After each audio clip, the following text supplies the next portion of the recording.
Welcome to the Encore Audio Archives YouTube channel. I'm Taper Dave, and this is my channel. I've uploaded hundreds of talks here that I've recorded at meetings in West LA, and I've also recorded conventions starting in 2013. I've got a bunch of those up. And Walt and Mary Murray, the original owners of Encore Audio Archives, started the company in the 80s, and Walt recorded Joe and Charlie's and a bunch of stuff down in Vista, California. My sobriety date is June 20th of 1994. I hope you find something you like, so please like and subscribe to my channel and comment down below. If you want to hear something that I don't have or that you don't see, I'll see that I get it. Anyways, take care and have a great day if you want to. Let's welcome our main speaker tonight, Robert.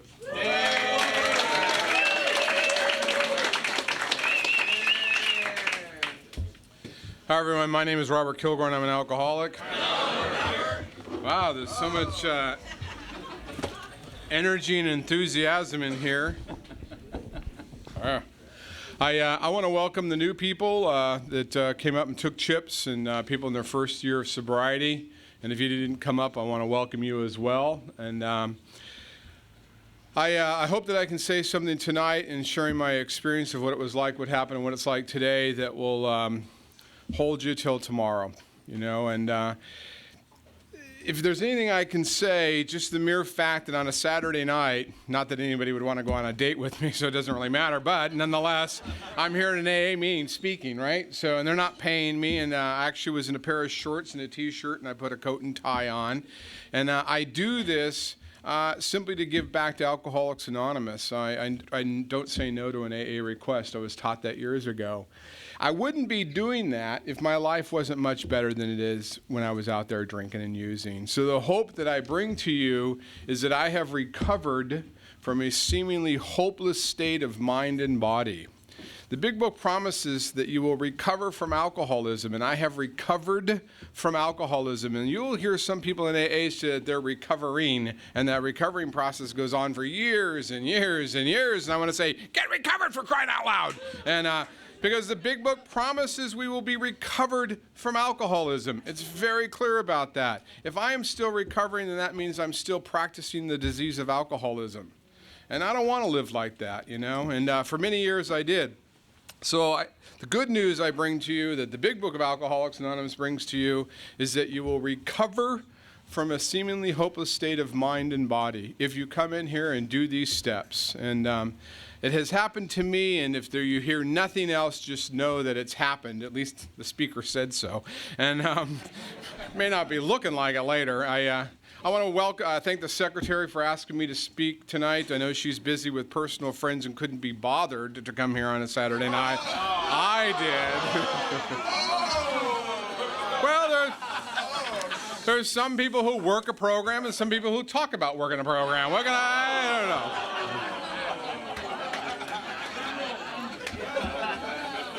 I'll teach her to not come to a meeting so we all talk about her, you know. And no, she was very gracious to ask me, and she called me and she told me she wasn't going to be here, and I certainly understand. I'm just honored that I was asked. And I've been called a lot of things in Alcoholics Anonymous, and I have never been so insulted as to be called a senator. And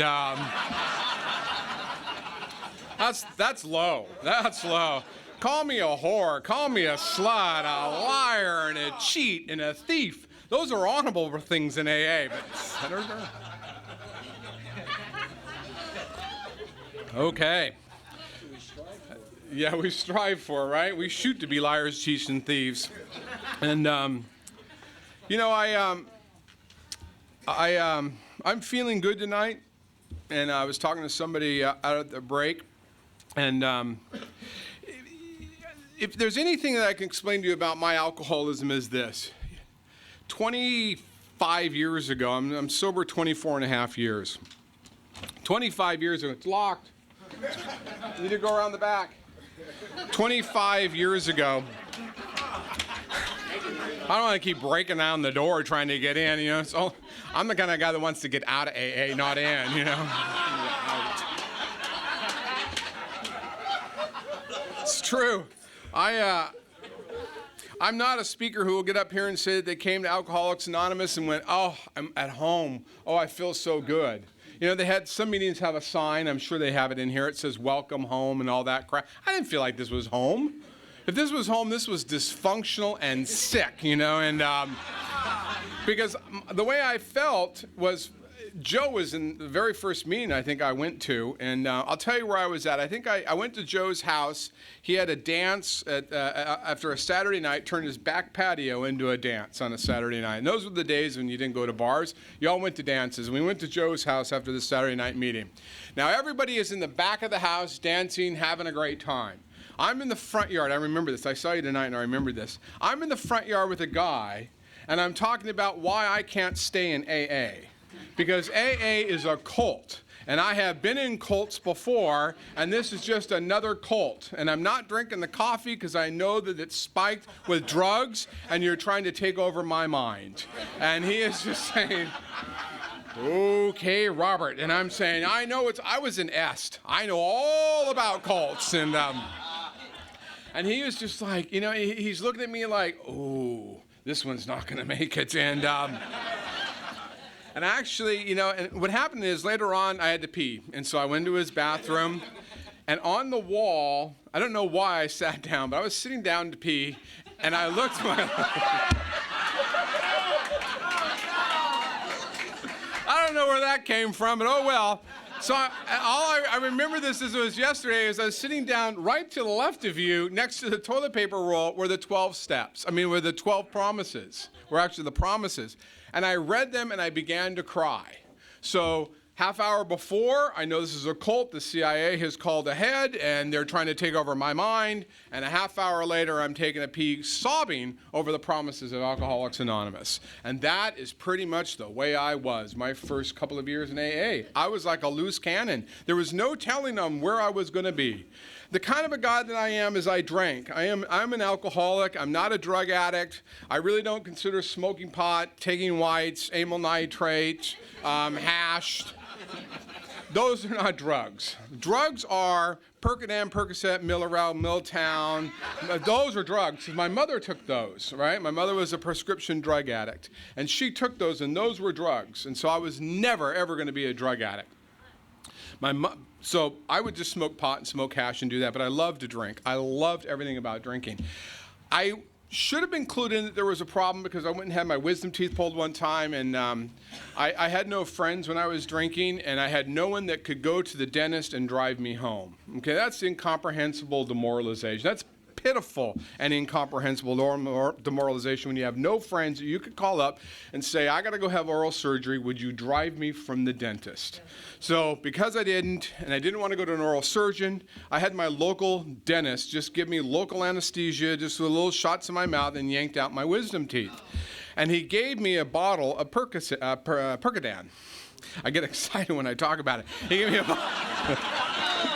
me a bottle of Percodan. I mean, I talk about my mother. Oh, my God. And so what happened was a few days later, the stitches burst in my mouth. And so I called him up and I said, I've done everything you told me. I gargled with salt water. I took very good care of them, but they've burst. And it was a nice dentist, and it was on a Sunday. He says, can you come in and I'll repair you? Just come into my office. It's closed today, but I'll take you. And so I drove to Playa del Rey, and I went to his office, and he stitched me up. I said, I promise you I did everything. He goes, no, you didn't do anything wrong. Sometimes swelling after surgery. Don't worry about it. I said, but can you give me another order? Can you give me another prescription for Percodan? He says, what do you mean? I said, well, I'm out. I only have a couple left. He says, that's impossible. I gave you like a 2-week supply. I said, well, I don't know. They're gone. He says, Robert, it's only been like 2 or 3 days. Because what happened to me when I took that stuff, it was like magic. Oh, my God, I loved it. No wonder my mother was loaded her whole life, you know? And I always thought she was crazy. She had the right answer. Have a little stress, take a Percodan. Woo, out you go, you know? And but because my mother was a prescription drug addict that caused a lot of problems in my family, I would never do drugs. And that was the last time I ever took pills. I wouldn't even take aspirin for a long, long time, but I certainly drank. You can go to the liquor store and get alcohol. No one's going to tell you it's wrong. And I'm the kind of a guy, when I drink and I go to the liquor store, I remember this happened to me. I was going through the checkout line, and the woman said, oh, you're having a party. And I said, no, I'm just stocking up my liquor cabinet. I don't have any friends to have a party with. I'm just resupplying. She goes, you're not having a party? And I said, no. And the basket was just full of all different kinds of alcohol. And that's the way I drank. I'm the kind of a guy, I did have a few friends. I bought this house. I embezzled some money from my dying grandmother at one point when I was drinking. And I bought this house. I was all of 22, 23 years old. And I figured the American dream had been bestowed on me by God. And when I put the key in the lock and I walked into the house and the tumblers turned, I was 23. And what through my mind was, your poor grandmother, you've stolen her money as she's in a nursing home to buy this house. That didn't go through my mind. And I didn't hear Abraham Lincoln say, young man, welcome to the American dream. I didn't hear the American anthem. I didn't hear all that. You know what I heard? My head said to me, click, click, click, as the tumblers turned. Now I can drink like I've always wanted to. 23 years old. Wasn't planning on it. You know, when I bought that house, the real estate agent had enough nerve to say to me, because I walked in to look at the house with a beer in my hand, I was drinking. She says, you know what, Robert, it's probably not a good idea that you're drinking in this house. She says, you're signing a contract on a house. It wouldn't look good if anybody ever saw that you signed to buy this house drinking. I said, oh, please. And I just kept on drinking. And that was normal to me. You buy a house and you're drinking, of course, because I always traveled with a beer, because I don't like going outside without a beer. I remember I had to go from my mother's house in Playa del Rey or in Westchester out to my house where I lived out in Reseda. And we got out to my house and I went into the kitchen. My brother-in-law was with me. And I said, hey, do you want a drink? It was like 2 o'clock in the afternoon. He says, what do you mean? I said, well, for the ride back. And he said, no, I think I'm fine. I said, are you sure? And I made myself a bourbon and 7. And with a glass and took it in the car, and I drove with the glass in between my legs. I always had a good glass in between my legs because you're driving, just in case. You flash forward 24 years later, I used to go to bed every night with a drink. I always made a drink before I went to bed, just in case I needed it. You know, I am sober 24 years. I got to tell you, every night when I go to bed, I take water or something just in case I need it. That's like, I'm just too lazy to get out of bed. And that's the way I drink. You got to have it next to you just in case. And, you know, my father said stupid things like, you know, just because Aunt Mary and Uncle Jim offer you a drink doesn't mean you have to be polite to accept it. I thought, he is stupid. I'm taking it because being with Aunt Mary and Uncle Jim is tolerable once you have a few drinks. And he didn't get it. You know, my sister-in-law said something like, you're a bad influence on Jace. You're smoking pot all the time. And I said, you're absolutely right. So I just drank instead. And I would take him to bars with me. And he was like in high school. And I like drinking. I like everything about drinking. When I drink, I feel better. On a given day, I don't feel so well. You know, I can be going along fine. Today, on the way here, I called somebody that I haven't talked to probably in... What happened was, this all started, there's a group of guys I used to hang out with. And I'm the only one that turned out to be the alcoholic out of the whole group. We were a whole band of guys that banded together and we hung out. We had a great time before I got sober. And when I got sober, I had to cut all my friendships with all my friends. I just had to cut them off, because I needed to get sober. And, you know, I don't know how well they took that, because I kind of walked away out of their lives. But I was in Phoenix a couple of weeks ago speaking at an AA convention, and their speaker on Saturday didn't show up for the 8th and 9th steps. So they grabbed me in the hall and said, come, you share on 8th and 9th. And I went, you know what, I spoke last night, and but I'll be of service. And I thought, they don't want to hear me again. So I grabbed a newcomer in the hall, and I said, you ever worked the 8th and 9th step? He goes, yes, sir, I have, you know. And I said, then you're the speaker at the meeting with me. Come on. And we took him in there, and this kid had 2 years of sobriety. And he pitched about how he worked all the steps. And I said, excellent. And then I went to go talk, and my mind said, you are so full of doo-doo. You have not, because there's a child in the room, you have not, you know, doo-doo, oh, he's got his headsets on, that's good. And I was thinking, boy, do I got to do a lot of editing later on. Oh, yes, I do. And I was sitting in the meeting, I said, you know what, you got amends you have not done. This kid's 2 years sober, has done all his amends. You have 24 years of sobriety, and you got amends at home you have not done. Shame on you. Now, I wasn't going to tell them that. And what happened was I came home, and I had a stack that I had written 23 years ago called my amends. And I had kept a binder of everybody I needed to make an amends to, and I had drawn a line through when I made my amends. And I had made a lot of them. And there was this whole leftover category that I didn't know what to do with. And so what I did is I opened up this binder when I got home from that trip, and I looked at it, and the oddest feeling came over me. I wanted to drink. The anxiety was so intense. And I had not felt that anxiety in many, many, many, many years. And then I remembered why I've never dealt with that crap. Because it caused so much anxiety. I was so overwhelmed. So for 23 years, all I kept doing was closing the binder and putting it away. And I picked it up, and I did it. I wanted to drink that afternoon. I said, I cannot do this. And I felt that anxiety fill me up, and it was just like I used to feel. It was like I felt 24 and a half years ago. It's why I drank, because that anxiety of overwhelming guilt and shame for the things that I had done and the people that I hurt, and more importantly is in AA, you learn you got to go to these people and you got to clean that mess up. That really adds to the amount of anxiety you have. And so what I did is I got my checkbook out, and I said, okay. And I had to sit and talk to myself. I said, Robert, you're going to just read through these, and wherever it has anything about money, just write the check. Because money is my Achilles heel in AA. That's the Achilles heel for me. And so I started writing out checks, and it was painful. It was painful. It reminded me of what my first sponsor said when I first saved $1,000 when I first got sober, and I was living on $52 a week because I owed a lot of people a lot of money, a lot of credit card companies, the IRS. I owed a lot everywhere, and I was living on $52 a week, and I finally saved $1,000, which is a huge deal back in 1981. And I told my sponsor, oh my God, I feel like a grown-up. I feel like a grown-up. I've saved $1,000. He says, excellent, write your mother a check. And I said, whoa, what are you talking about? Why am I going to give my mother my money? He says, that's not your money, you owe it. You embezzled from your grandmother, and that would have gone to her when your mother died, so write your mother the check. You know, I about had a heart attack. But I wrote that check out. I saved another $1,000. Write your mother another check. And I wrote it out, and then I saved like $700. You owe your mother that because you borrowed it and never paid her back. Give her that too. And so I had done a lot of those amends, but there were some other financial amends. You know, things like Dell had accidentally credited my credit card twice when I returned to camera. God's will, I got two of them. I didn't ask for it. Keep the refunds. And so I just slide that right on in there at the amends. I'd cash the check.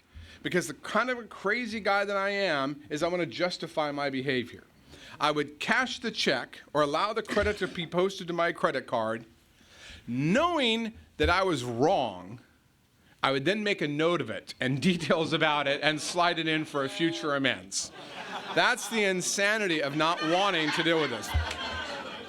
So in this binder is double rebates. I buy a lot of computers because that's what I do for a living, double rebates and refunds, and just notes about people and so I just started writing checks. Went to my office and I just started writing checks. I wrote amends letters, and I did what I was taught to do many, many years ago, and I got all my amends, all my financial stuff made, and I called my sponsor and I said, can I come over? I've got this stack of stuff that I wrote 23 years ago, and I don't know what to do with it. And it's making me crazy. And we went over and we spent 3.5 hours, and when I read this stuff to him, and there is a magic thing that happens when you work the steps, and you work it with somebody you've been working with for a while. He forgave me for the things that I had done. And it doesn't sound like much, but he took me off the hook. And some of the stuff he said, you know what, you can't go make amends for. You know, one of them was that there was this girl that I dated, and that I was only using her to have sex. And I was more interested in her brother, to be honest with you. And he said, you cannot go tell her that. And that's just an amends you're not going to make. And because there's this guilt inside that I had mistreated her, right? And her brother was hot. And I can see him as clear as a bell in my mind 25 years later. And my sponsor says, you can't make that amends. And as I read what I wrote 23.5 years ago, I had saw how I had changed from a arrogant, unkind, mean, lying, cheating, retaliatory thief into somebody who is completely different. And my sponsor says, you don't do that anymore. I've sponsored you for almost 10 years. I know who you are. And you don't do that. Your amends has already been made. You've changed the behavior. It would do no good to go and tell that person how much you retaliated against them when they don't know. And there was some that he had to make. You know what? I went back to my office. I finished up the rest of them. And one of them was to make an amends to somebody, and I made the phone call on the way here. It took me a while to get his telephone number. And I had to leave a message, ask him if he'd call me back. In that process there was one other person I needed to get to make an amends to or wanted to talk to, and so I called her mother because I know her mom for many, many years. And her mom, and I'm having a good day. I went to a meeting this morning. I had breakfast with my sponsor. I helped somebody with her computer. I helped a friend who I used to sponsor. He said, can I talk to you? I have some stuff I want to run by you. I said, sure. And I was a help to my best friend today. I was very much living the AA program, which is to get out of yourself and be of service and work on your program. And I'm feeling good, and I'm on my way here, and I parked around the corner, and I'm talking to this old girlfriend of mine's mother. And she's telling me how fabulous her daughter is doing. And I'm really, really happy for her daughter. But I'm an alcoholic, and you know what I'm doing. Well, dear Lord, Robert, you're 49 years old and single. You don't have any children. She's got 2 children.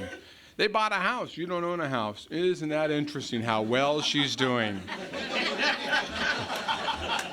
In 15 minutes, I go from feeling good, of working the program, of living my life, to you are the biggest loser I have ever met. And it comes out of nowhere. And then I started thinking about that group of friends that I had hung out with. While I was busy in AA, being sober and going to school and getting my degrees, they're buying houses and having children and building empires. What the hell were you doing, for Christ's sakes? What do you have to show for it? And by the time I walked in the meeting, I'm walking with my tail between the legs thinking, you are the biggest loser. Saturday night, speaking at an AA meeting. Woohoo! Going home to no one, Robert. Yeah, 9:30, you'll be walking in that door on a Saturday night. No one home. And your head just keeps on going. So, I am not well. I may have been recovered from a seemingly hopeless state of mind and body, but I still have alcoholism, the disease of perception. I still have self-obsession. So I got to still come to Alcoholics Anonymous. Now, I'm not proud to say that it took me 24 and a half years to make all my amends. But that's to say, you know what, I made a lot of them and I got stuck. Well, the funny thing is in sobriety, I went back to school. And I got sober and things were well, and it was miserable for the first couple years of my sobriety. AA hurt. If you're new and you're thinking, I don't get what they're laughing at, nothing's funny, I agree.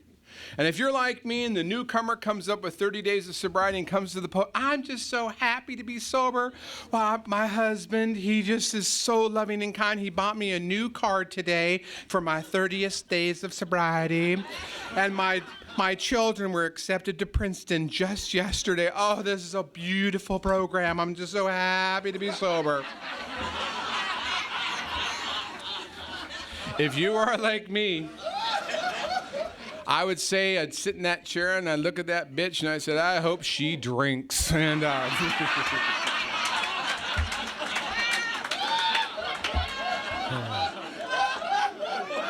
true. I used to pray. I pray that bitch ought to drink, and I hope her husband cheats on her, and I hope she walks in and finds it. And I would get down on my knees. Dear God, help me keep sober, but get that bitch drunk. She does not deserve that. Those were my early days of sobriety. I remember my sponsor. I told my sponsor, I told him what I was doing, and he said, you cannot pray that people, Robert, drink in AA. He says, that is blasphemy. And I retorted, I said, you're Jewish, what do you know about blasphemy? I know blasphemy.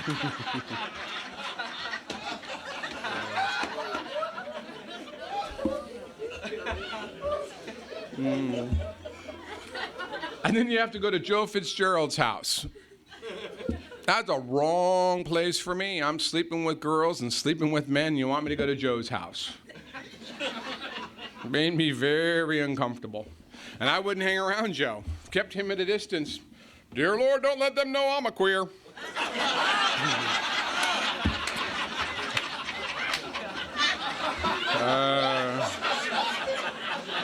I'm embarrassed, but it's true. 5 years of sobriety.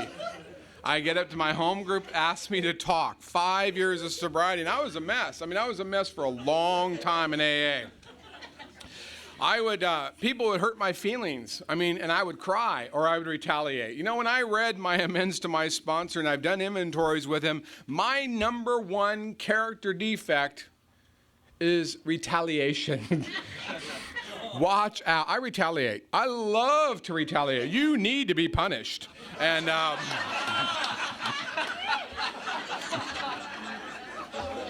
it is so hard to go into an AA meeting and you've asked a guy out and he said no.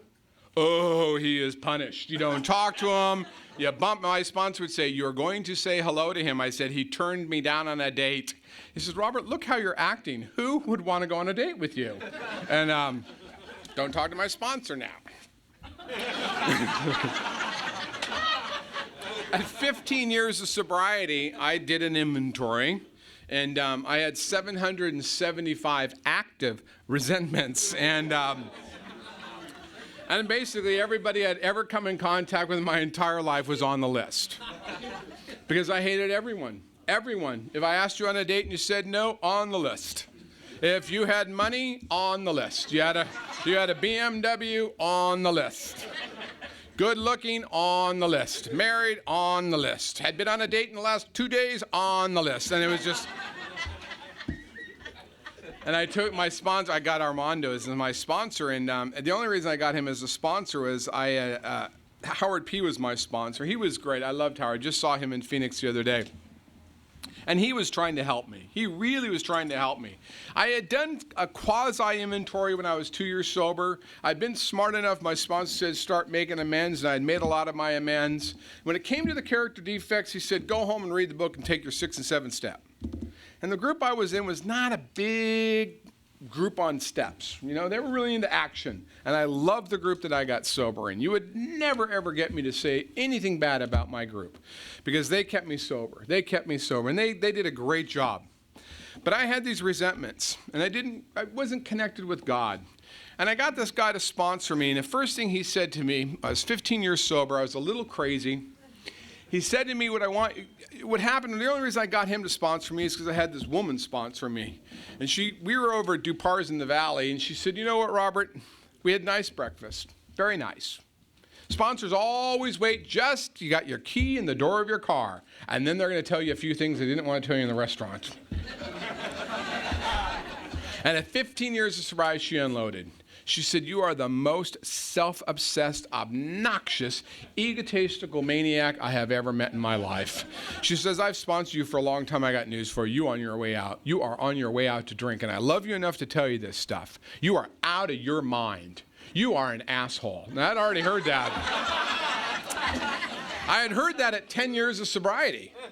I did. I had asked my coworkers one day, it was my 10th AA birthday. I got this huge bouquet of flowers from one of the guys I sponsor. It was delivered to my office, as it should be, and as they should send to me. God damn it, I'm sober 10 years. I'm an example of this program. So I went up to one of the people I worked with, and I said, I cannot believe I did this. What do you think of me?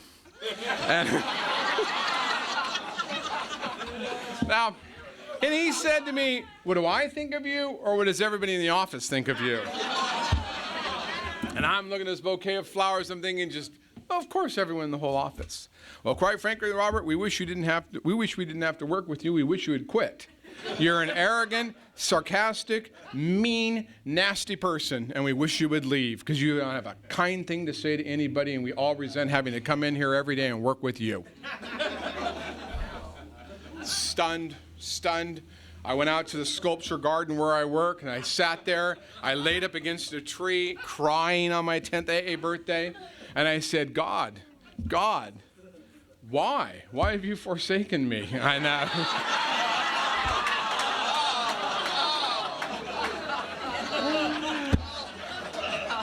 God has never spoken to me except that day he did.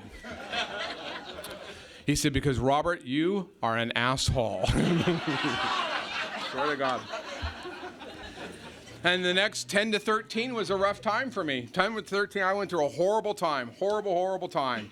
I slept with newcomers. I slept with people I sponsored. I was completely out of my mind, and I wanted to drink for most of those 3 years. Horrible depression, but going to meetings. I was acting very badly.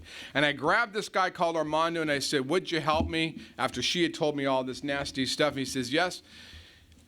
Want you to enlarge your spiritual life, Robert. You need to enlarge your spiritual life. I want you to go back to the church of your childhood.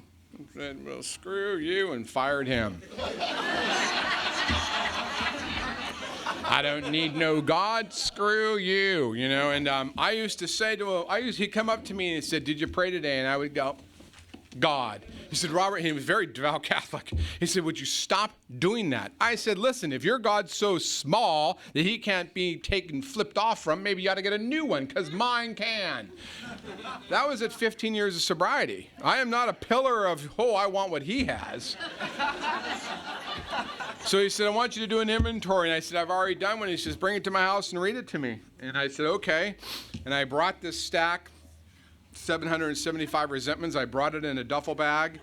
And he goes, we went out to buy his pool, and he said, what's in that bag? I said, well, that's my inventory. It is? What else is in there? I said, just the resentment part. This big. 775 resentments written on legal paper, both sides, 1 page per resentment. And you could look in his eyes, and he was calculating, he's thinking, I will not live long enough to hear all of those. And he said to me, he goes, you read one. We're gonna try one. Read one. And I read it to him, and he said, okay, yeah, I've heard enough. I want you to go home. Why don't you go home and summarize those resentments? Summarize. And I just thought, you asshole, I'm not going home and summarizing my inventory. You are so wrong. He said, I want to see you 2 weeks from here. And I went 2 weeks later, and I didn't have anything. He goes, where's your inventory? I said, I could not summarize my inventory. Could not believe this man. What the hell does he think is summarize? He says, you didn't do it? And he said, no. I said, no. And I had my glasses on. He says, good. Why don't you come over to the pool table here? And we went by the pool. He got a pad of paper and he got a pen. He says, if you won't take your inventory, I will. Now, who are you resentful at? And I was mad. I was just mad. And I said, no one. All right, sounds like mother to me. And he wrote mother down.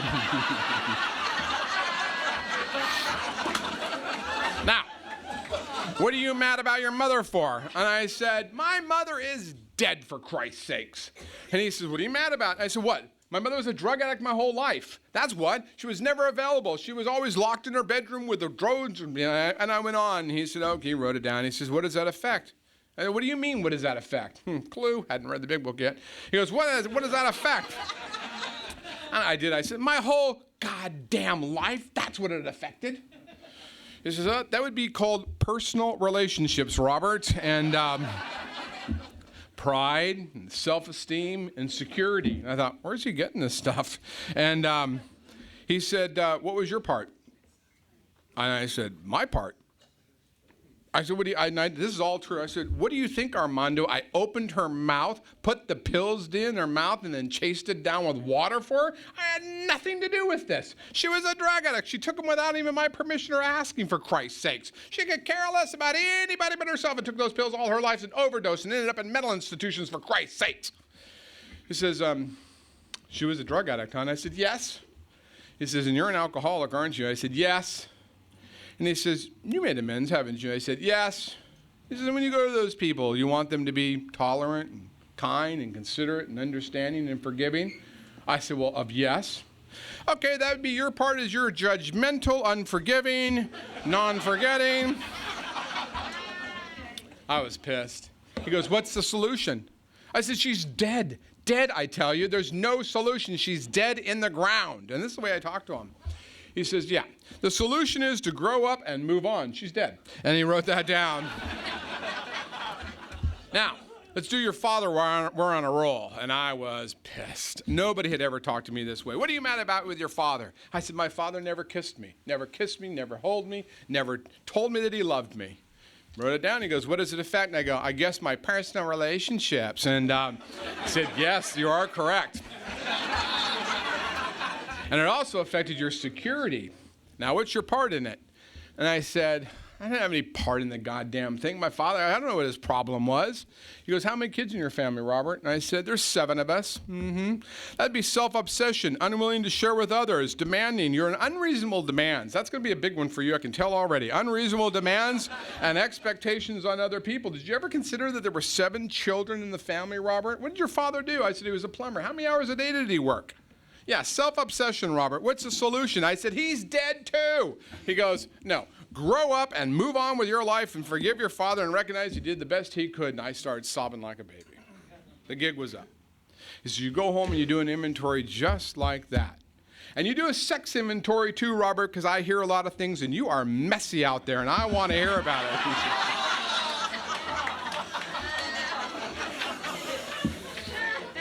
And get those fears too. I want to hear about those fears. You got 2 weeks, you bring that back to me, and it changed my life. Changed my life. The man still sponsors me to this day. I just had breakfast with him this morning. 20 years of sobriety, turned 20. Life is going really well. He says to me, what do you want to do to celebrate your 20th birthday? And I said, let's go to Cuba. I've always wanted to go to Cuba. And so he said, okay. We went to Cuba, and him and his partner and I went to Cuba. And we got back from Cuba. We're gone for 2 weeks. And my phone rang. It was 6 o'clock in the morning, which was him. He used to do really irritating things. He'd call me and he'd say, now who loves you? Just like, oh, dear God, stop calling me. He says, do you know who loves you? And I said, Armando, please, I'm a grown man. Stop asking me that. It is irritating me. I sleep naked and I'm in bed naked, and the last thing I want to hear is you asking me who loves me. Who loves you? Oh, you do. Good boy. And then we'd go on. I don't want anybody loving me. I don't want anybody getting close to me. And he did that until I would let him touch me. He would come up to give me a hug, and I couldn't. Don't touch me. Don't touch me. You're an older gay man? Don't touch me. And I would stiffen up. And he says, I'm going to love you until you let me love you, Robert. And he did. He called me that morning. He said, you know what, Robert? He says, I'm going to tell you something that's true. He says, I miss you. He says, this is the first time we haven't had breakfast together this morning, and I missed you. He says, I woke up and had breakfast, and you weren't here, and I just missed you. He said, I'm going to tell you something, Robert. I really, really love you and the man that you've become. He says, you've worked hard, and you've become a guy that I really admire and I consider a friend. He says, now, when you asked me to sponsor you 5 years ago, he says, I'm not saying this to be mean. I'm trying to say this to show how much you've changed from working the steps. He says, I said a prayer when you asked me, and my prayer was, oh God, please, no, not Robert Kilgore. And he says, I wanted nothing to do with you. And he says, but you've done the steps, and you've enlarged your spiritual life. And he says, you know, you're helping other people. And he says, you just become a kind, gentle man. And I really, really like you, and I adore you. And I'm glad you're a part of my life. And, of course, I cried like a baby. And, you know, that's my life story. That's it right there in the nutshell. I could tell you tons of other stories and traumas that I went through and had boyfriends and lost them. And one of them died of AIDS. When I was 7 years sober, I went back to school at UCLA and I got my degree. And then I went on and I got my master's degree as a marriage family therapist, which was really weird. You read the diagnostical and statistical manual of mental disorders and you go, ooh, there I am. Don't say anything, Robert. Don't let them know. Turn that page.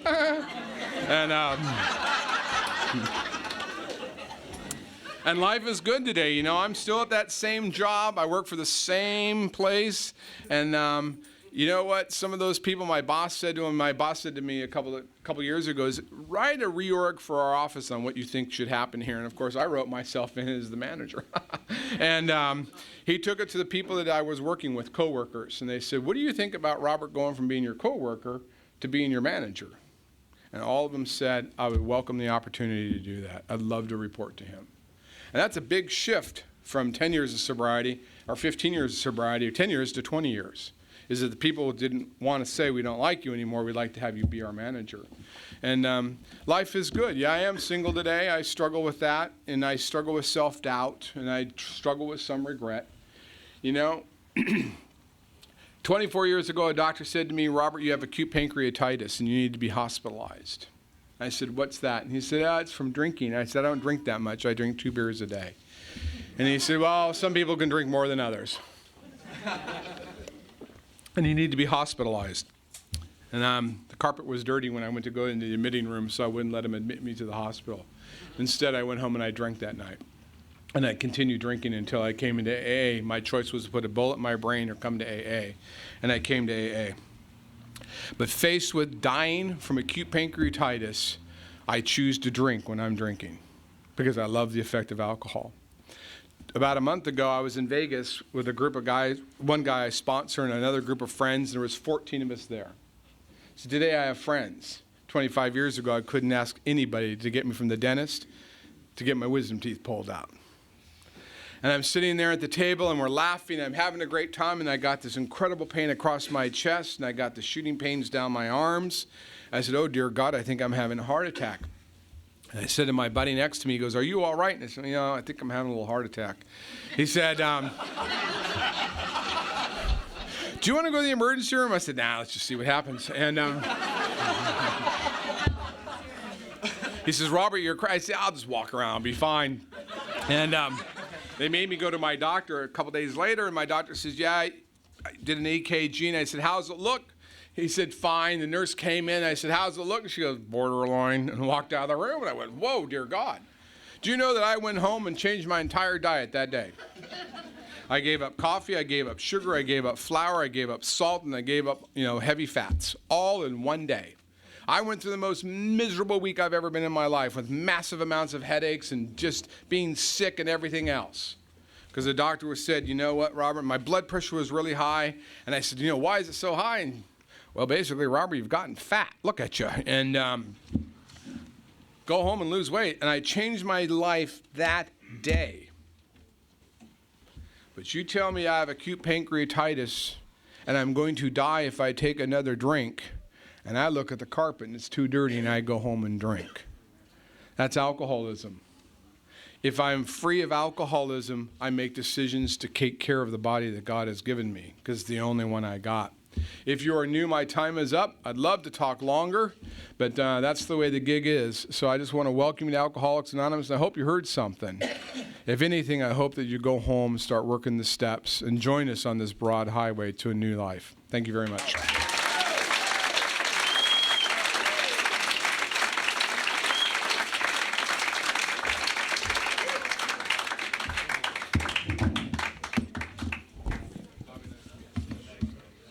I think we got a great talk going on here. Thanks for watching the channel. Taper Dave here. Just curious, do you think this is better than Zoom?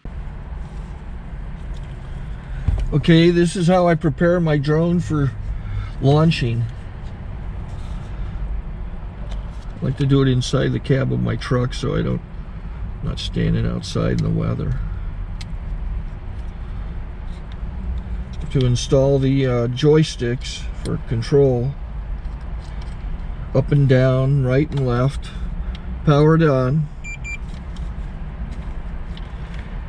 I have an Android phone that I use to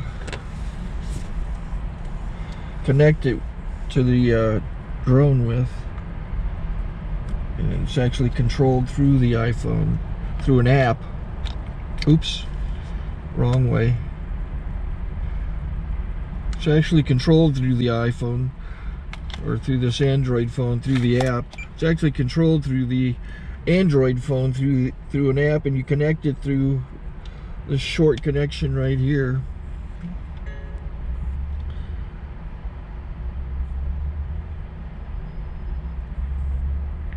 Remote control connected. Remote control's connected. So I pull out the drone. I have to extend the legs, long legs extended first, then the short legs. Remove the gimbal protector. Set that aside, then power it on one short burst and one long burst. I lay it down. So I have to go to calibrate. So the drone's not connected yet. It shows you here as this drone gets disconnected, even though the remote's powered on. So the drone has to establish it's connected. So I go into the app to calibration mode. First I'll calibrate the remote controller. Start calibration. Out, in, oop, out, in, up, down, and then this little wheel is to control the gimbal. So it's calibrated. Go to gimbal calibration, start calibration, and then it calibrates the gimbal. I don't know if that shows up. The gimbal's moving all over the place. Changes, you can see it on the video. And I'm calibrated to take off. It's acquired 7 satellites at the moment. There are 26 satellites up in the sky, which it has to acquire before you can take off. So it's connected. It's got enough satellites. This is white. I can go to press this little arrow button, swipe right to take off, and it would start the motors if I slid this to the right. But I'll wait till I get outside. Don't want to do it inside.